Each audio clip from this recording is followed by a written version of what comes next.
Hey guys, thanks for checking out my channel and welcome to all the new subs. Make sure you sub if you haven't. And of course, supporting the channel and engaging is a big part of this channel. Hitting like is obviously going to help channels like this get to a much better place in the search engines. And these are challenging to do. So it really helps when you engage, comments, and obviously liking and sharing. Follow me on Twitter if you get a chance. That would also be helpful. Let's break it down here.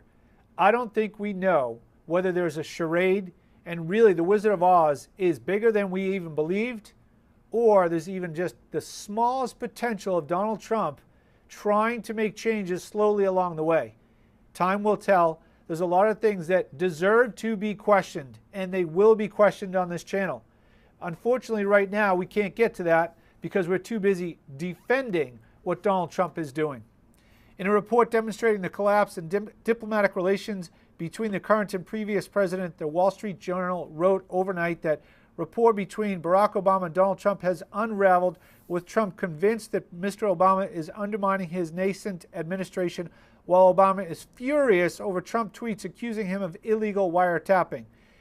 As an amusing aside, Wall Street Journal adds that the rift is distancing Donald Trump from a former two-term president who had offered to give private advice and counsel. Of course, they're saying that Mr. Obama was being very presidential and helpful and cordial in assisting Donald Trump.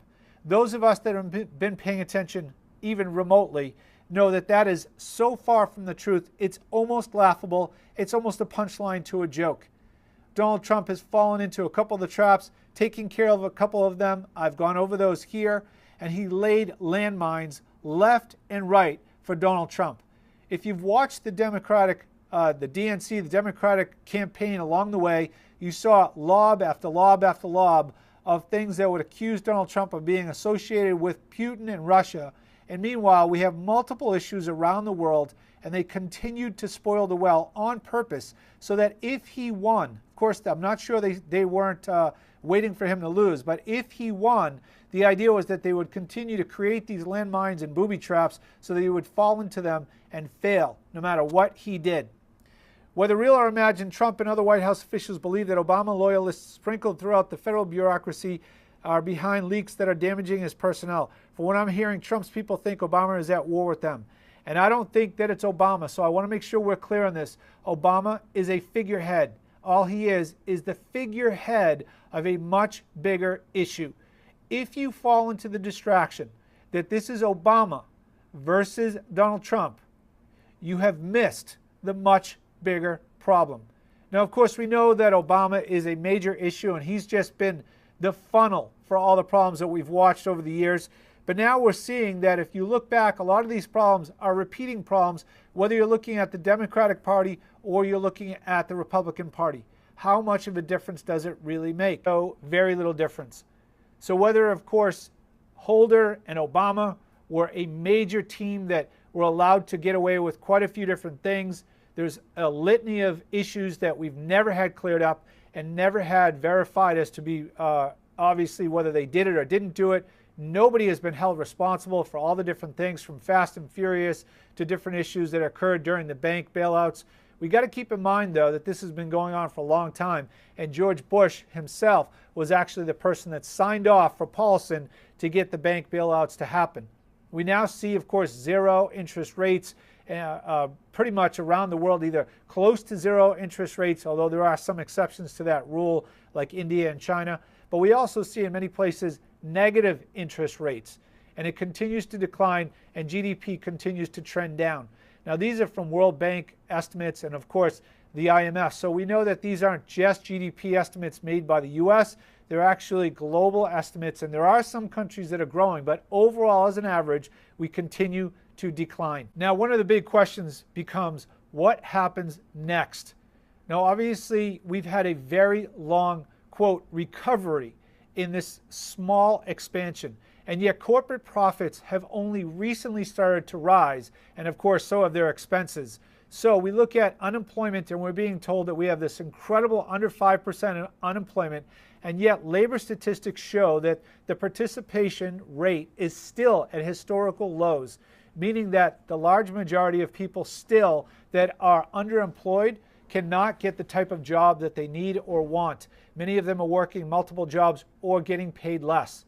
And of course, we've seen many times across the board over the last 20 years, report after report telling us that the amount that we make inflation adjusted today is equivalent to what we were doing 20 years ago. Now, a lot of people would complain and they would say, well, that's just something that the companies are doing by going out of this country and having tax inversions. And they would say that's up to the government to fix that. Regardless of whether it's the government's choice to fix it or whether they can even get it fixed, this leads to the same place, the same exact swamp that is siphoning out of this country. Now, whether Donald Trump really can make a change or whether he even really wants to make a change is almost irrelevant at this point. Every single time Donald Trump attempts to make a legitimate change at the highest level, not the small stuff, but at the highest level, he gets blowback from both parties. It's almost as if Donald Trump would actually try to make these changes and make differences, and when the doors close, he's told there's no chance that you'll be able to do this. And if you want the Democrats to follow along with at least a little bit of the stuff that you want, and you want to continue to grow and expand your own empire, then you'll have to work with them more than you expected before you got into office. See, whether he's actually a bought man or not, at this point, he's seeing that part of his negotiation means that he can only tackle certain topics at the medium to lower levels. You look at the repeal and replace of Obamacare, and we're already having problems getting even close to what many people, including the conservatives and people that realize how bad Obamacare was, we're getting even the challenges that we can't get even close to that. And yet, if you look at the big picture, there are people that want the United States to turn into a complete socialistic system. And if we don't change things that should be so obvious as our healthcare broken down health insurance system, then what chance do we have to go to the very top and go after things like the Federal Reserve and obviously the infiltration of socialistic systems that we are now seeing proliferate here in the United States? Every single time Donald Trump pushes forward and it sounds good, the pushback shows us that we have serious undertow of people that are just waiting to take Donald Trump down.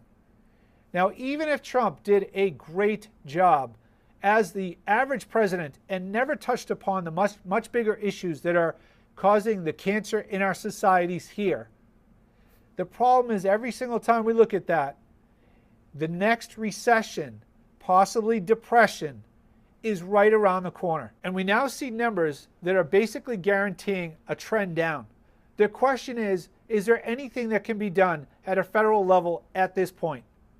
If we have no option on a monetary policy to lower interest rates, which at this point, basically we are in a trend of increasing, as soon as the next recession hits, we will have a very small amount of ability to change that. And if that recession turns into a depression, which is legitimately possible, there will be no opportunity for the monetary policy to really make much difference on the interest rates. And the only way out of it, in their mind, will probably be QE to the moon. Now, we've seen around the world that clearly has not cleared up a lot of the problems that we are told that they will be able to do. So what happens next?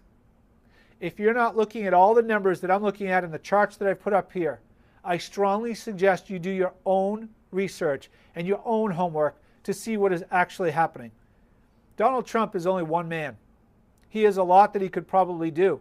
And every single time he attempts to do it, he's told that he can't do it. Even the government stimulus has been estimated to not have an impact on the economy, including the tax breaks, until 2019 or 20. Who knows what happens next, but it would be incredibly challenging to correct what we now see as the unraveling of the economy even under Donald Trump. Will he be blamed for it? Of course. We know that's just status quo. That just comes with the job. But can it even be that he will make any change whatsoever, considering that the markets are already too high, people are basically waiting, and they don't understand, so they go out and they continue to consume. And none of the underlying structural changes that should have been done have changed at all. So basically, government spending will start to skyrocket. We will see more government assistance, And yet, even QE on the monetary side by the Federal Reserve has really no guarantee whatsoever. At this point, I really don't know what Donald Trump can do. I see him making changes, and they keep getting pushed back on every single front. But from an economic point of view, he has put aside some of the challenges that I believe he should have gone after. And now basically is a tweeting machine. And we hope that he comes up with some master plan to go after the bigger problems.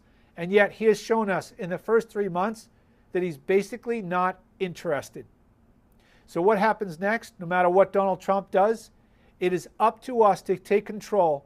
Make sure you become self-reliant, as I've said before over 2017. Make this the year of make America great, but make yourself great. Because in the end, it's really the only thing you can actually count on. All right, guys, go create a great day.